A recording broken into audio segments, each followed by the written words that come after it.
나훔 첫 번째 묵상입니다. 구약 성경 나훔 1장 1절 말씀 봉독합니다.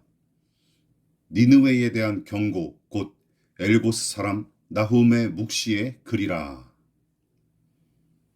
소예언서 중 하나인 나훔서도 다른 예언서와 마찬가지로 계시의 출처를 밝힘으로써 서두를 시작하죠.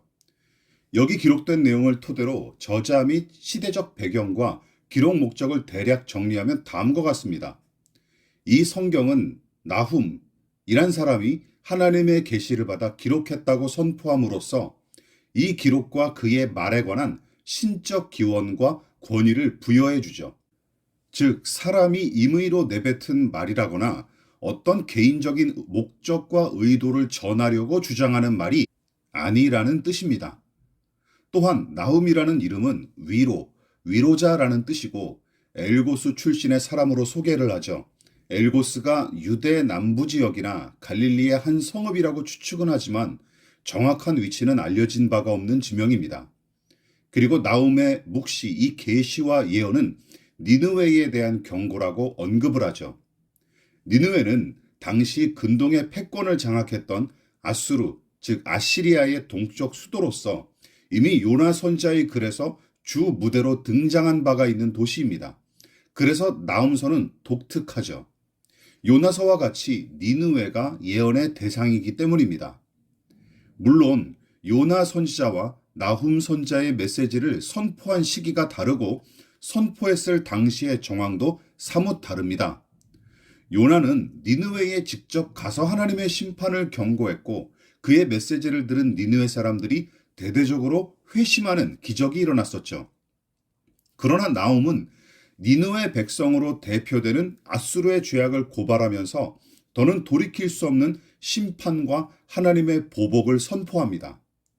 나훔 선지자와 요나 선지자 사이에는 대략 100여 년 정도의 시간차가 발생을 하는데 요나가 기원전 780년 정도부터 750여 년 사이에 활약을 냈고 나훔은 기원전 650년 정도부터 610년 정도까지 활약한 것으로 보기 때문입니다.